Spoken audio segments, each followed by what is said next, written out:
Now see, when we continue with thin walled closed section, only closed section under torsion, then we will take one simple diagram which is not going to be any known diagram, any rough random diagrams. So suppose I am taking any random cross section.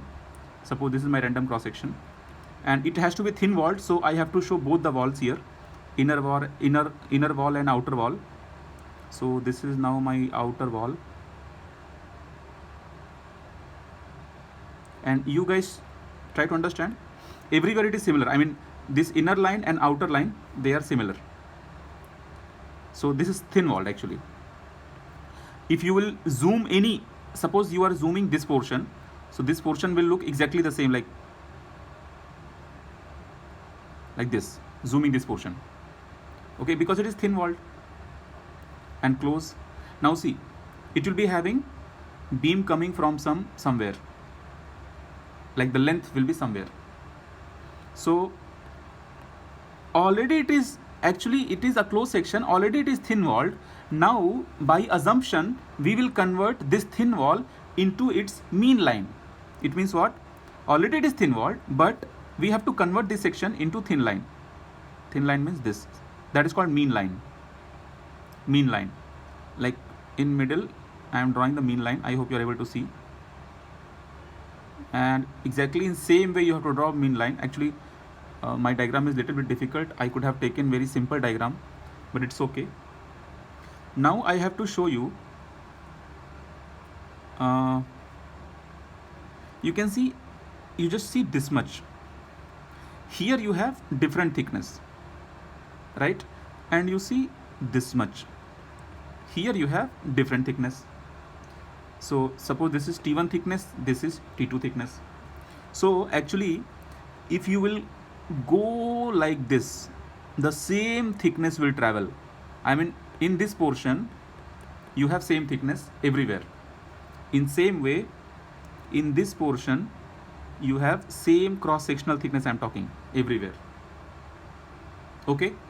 So now you can consider, like lengthwise you have z axis. Actually from first class, under my consideration, I take lengthwise as z axis. Now you see, you can see thickness here. So you just take one point here. Thickness may vary circumferentially.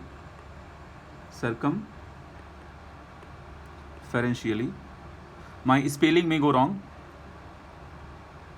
but constant axially.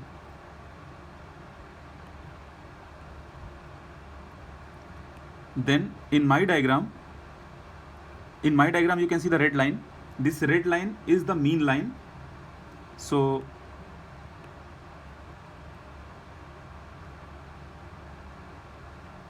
here you can just draw this center. Just say this name as C. So okay, C is the centroid for the mean line, and in the diagram you show where is your mean line. So because I am drawing colorful, so I can clearly say red line is mean line, but you show that this line, the red line, okay, this line is your mean line. Anywhere you can tick and show like this part is your mean line. I hope you are able to understand which one is my mean line. The red line is my mean line, okay, mean line. Okay, now you see, but this is but, okay. Circumferentially, this is circumferentially. Circumferentially means in Hindi if you say, we say paridhi. So circumferentially your thickness is not equal everywhere. Today also we are not total students. C is the centroid for the mean line. Oh, I have taken twice, you write only one time.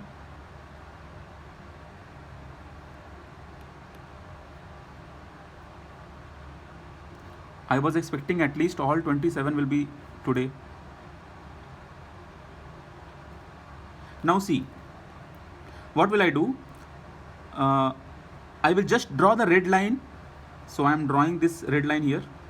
So you have to write point number 4, and in point number 4 I will change the page. So tick here once you are done. I will change the page.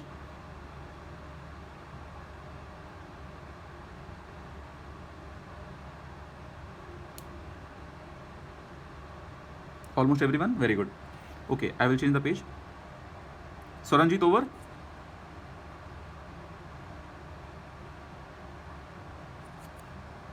Okay, now see, I'll change the page. See, in the 4th point, you just draw that red line. Whatever you have drawn, you draw that red line. In that red line, you show your centroid. So this is nothing but the mean line I have taken out. Only the mean line I have taken out. Now see, in this, you show shear flow. Shear flow. There is something called shear flow, and symbol we give is small q, and your shear flow is going to be equal to tau 1 into T1, or it is going to be equal to tau 2 into T2. Now what is tau here? So I will go back to previous page. You see, here in the shear, in the skin, we use symbol tau for shear stress, and shear stress comes on the skin. So you can see here on the skin. So here on the skin you have tau 1, and here on the skin you have tau 2 as shear, right? So that you say as shear stress. So tau 1 and tau 2 are the given shear stresses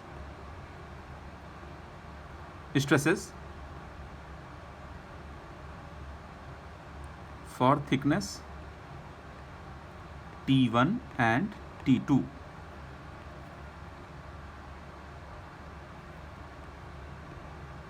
And because you can see they are equal, so they are going to be constant.